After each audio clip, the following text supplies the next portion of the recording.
لدول الموت وبنول الخراب قليل العمر في دار دنيا ومرجعنا إلى بيت التراب لا إله إلا الله لا إله إلا الله لا إله إلا الله لا إله إلا الله বন্ধু বলে চিনেছি যারে সে তো বন্ধু নয় আসল বন্ধু আমার মালিক আসল বন্ধু আমার মালিক সদা সঙ্গে রয় বন্ধু বলে চিনেছি যারে সে তো বন্ধু নয় লা ইলাহা ইল্লাল্লাহ لا إله إلا الله لا إله إلا الله لا إله إلا الله لا إله إلا الله এক দিন তোমারি নাম মসজিদে হবে এলান ঠিক না একদিন তোমারি নাম মসজিদে হবে এলান তৈরি থেকো তৈরি রেখো কবরের মাল সামান একদিন তোমারি নাম মসজিদে হবে এলান একদিন তোমায় পরিয়ে কাফন বন্ধু স্বজনেরা করবে দাফন হঠাৎ চলে যাবে আদরের ধন প্রিয় মা বাবার ভাসিয়ে নয়ন তৈরি থেকো তৈরি রেখো কবরের মাল সামান একদিন তোমারি নাম মসজিদে হবে এলান একদিন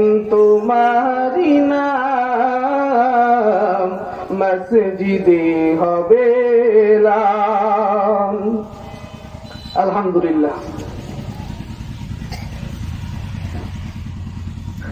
মাহফুজুল কোরআন হাফিজিয়া মাদ্রাসায়ের হাফেজ ছাত্রদের পাগড়ি প্রদান উপলক্ষে চতুর্থ বার্ষিক ওয়াজ ও দোয়ার মাহফিলের সম্মানিত সভাপতি প্রধান অতিথি বিশেষ অতিথিবৃন্দ মুআজ্জাজ মুকাররম জাতির রাহবার জাতির কর্ণধার জাতির পথ প্রদর্শক ওয়ারাসাতুল আম্বিয়া হযরত বুজুর্গ উলামায়ে কেরাম দূর দূরান্ত থেকে আগত ইসলাম প্রিয় কোরআন প্রিয় দিনদার ইমানদার মর্দে মুজাহিদ মুমিন মুসলমান ভাইরা পদ্মার অন্তরালে অবস্থানদাতা শ্রদ্ধেয় সম্মানিত মা ও বোনেরা দাড়ি পাকা চুল পাকা মুরব্বী বাবারা তরুণ ভাইরা কিশোর ভাইরা মাদ্রাসার তলাবা সর্বস্তরে মুসলমান রব্বে করিমের দরবারে জানাই অসংখ্য অগণিত শুকর ও সুজুদ যে দয়াময় রব্বুল আলামিন দুনিয়ার বিভিন্ন অন্যায় অশ্লীল অসভ্য কাজ থেকে পরিত্রাণ মুক্তি করে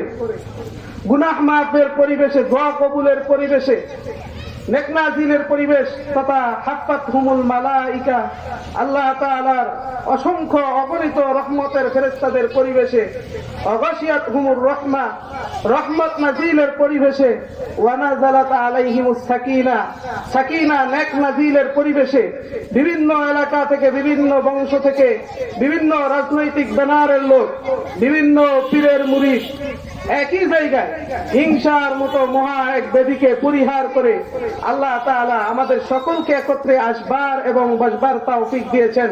এজন্য সে আলিশান দরবারে সেই রব্বে কারীমের আলিশান দরবারে আমরা সকলেই শুকরিয়া জ্ঞাপন করি, সবাই বলি আলহামদুলিল্লাহ। মুহতারাম হাজিরিন, এটা এমন একটা দামি মজলিস হাদিসের ভাষায় বলা হয় জালিসুর রহমান, মানে রহমানের বৈঠক। রহমানের বৈঠক। এই মজলিসটা এত দামি, আল্লাহ তাআলা বলেন এই মজলিসের মধ্যে যারাই বসবে আল্লাহ তাআলা তাদের গুনাহ মাফ করে দিবে। সুবহানাল্লাহ। আমাদের মাঝে একটা অদৃশ্য শক্তি আছে, যে অদৃশ্য শক্তিকে আমরা দেখি না, তারা আমাদেরকে দেখেন। সেই অদৃশ্য শক্তি কোনোদিনও চাইবেন না যে আমরা এখানে আসি আর বসি আর মুনাজাত শেষে নিষ্পাপ হয়ে বাড়িতে যাই, এটা তার গায়ে আগুন জ্বলে যায়। কতক্ষণ ঠিক কিনা? এই জন্য সে অদৃশ্য শক্তি চাইবেন না যে আমরা এখানে আসি আর বসি মুনাজাত শেষে নিষ্পাপ হয়ে বাড়িতে যাই। মুহতারাম হাজরিন, এখানে উলামায়ে কেরামরা বয়ান করছেন, আমিও করতেছি, সামনে আমার পরেও উলামায়ে কেরামরা বয়ান করবেন। এখনো অনেকে বাসা বাড়িতে বৈশা থেকে চিন্তাধারা করতেছে যে যাব কি যাব না। কতক্ষণ ঠিক কিনা? এই হুজুরের বয়ান যদি ভালো লাগে তাহলে যাব, আর না হয় যাব না। তো কোরআনের মাহফিলের মধ্যে যেই বয়ান করে, যেই কথা বলে, চাই সেটা আমাদের পাশের বাড়ির ইমাম সাহেব হোক, চাই সেটা পাশের মসজিদের ইমাম সাহেব হোক, চাই সেটা অন্য গ্রামের ইমাম সাহেব হোক, যদি হক্কানি উলামায়ে কেরাম কথাবার্তা বলে তখন অন্য কিছু তালাশ করা যায় না, হক্কানি উলামায়ে কেরামদের কথা শোনা লাগে। কতক্ষণ ঠিক কিনা?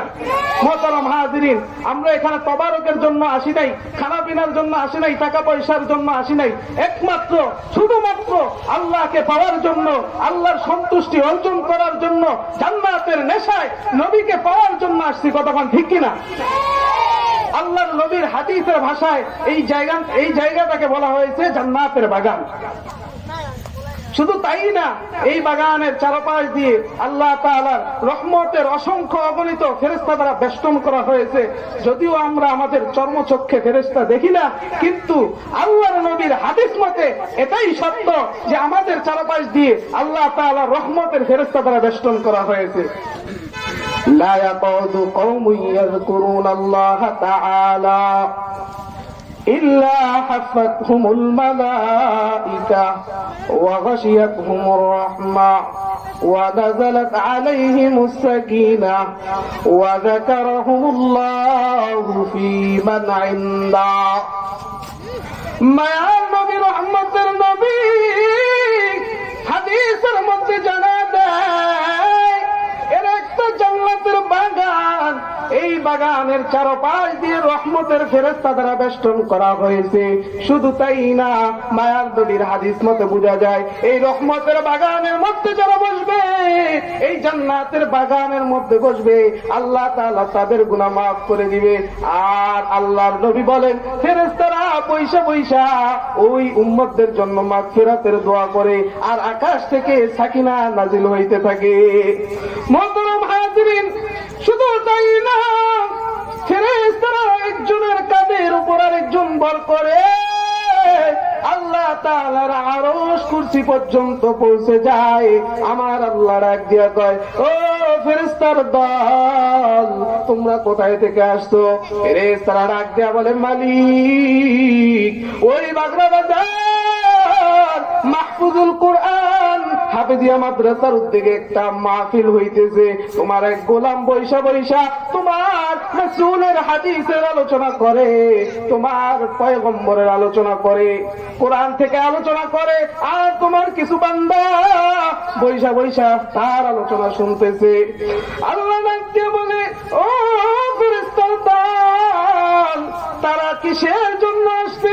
ফেরেশতারা ডাক দিয়া বলে, মালিক, তারা কোনো খানার জন্য আসে নাই, তারা টাকা পয়সার জন্য আসে নাই, তারা একমাত্র শুধুমাত্র তোমার ভালোবাসা পাওয়ার জন্য, তোমার নবীকে পাওয়ার জন্য, তোমার সন্তুষ্টি অর্জন করার জন্য, গুনাহ মাফ চাওয়ার জন্য এই ময়দানের মধ্যে আসছে। আমার আল্লাহ জানাতে, ও ফেরেশতার দল, তাদেরকে সুসংবাদ জানায় দাও, আমি আল্লাহ তাদের জিন্দেগীর সমস্ত সগীরা গুনাহ মাফ করে দিলাম। সুবহানাল্লাহ। শুধু তাই না, আমার আল্লাহ জানায় দেয় যারা এখানে আসছে, আল্লাহ রাব্বুল আলামিন জানায় দেয় আমি আল্লাহ তাদেরকে জান্নাতের সুসংবাদ দিয়ে দিলাম। ফেরেশতারা ডাক দিয়া বলে, মালিক তুমি কি ঢালাও ভাবে সবাইকে মাফ করে দিয়েছো, সবার গুনাহ কি ক্ষমা করে দিয়েছো? আল্লাহ তাআলা ডাক দিয়া বলে, ও ফেরেশতার দল, এই ময়দানের মধ্যে আমার কিছু জাকিরিন বান্দা, আমার কিছু মুত্তাকি ফরজগার আল্লাহওয়ালা বান্দা আছে, তাদের সাথে যারাই বসবে তাদেরকে আমি আল্লাহ মাফ করে দিব। বলেন সুবহানাল্লাহ। এই জন্য এই ময়দানের বড় দাম, এটা হলো কোরআনের ময়দান। এই কোরআনের সাথে যেই জিনিসটা লাগে, যেই জিনিসটা থাকে, ওই জিনিসের দাম বাড়ায়। আল্লাহ বলেন কে? একটু মালিককে ডাকতেন, আল্লাহ আল্লাহুম্মা গফিরলি ওয়ারহামনি আনতা খায়রুর রাহিমিন। আয় আল্লাহ, আপনি আমাদের তামাম জিন্দেগীর গুনাহগুলো মাফ করে দেন। বলেন আমিন।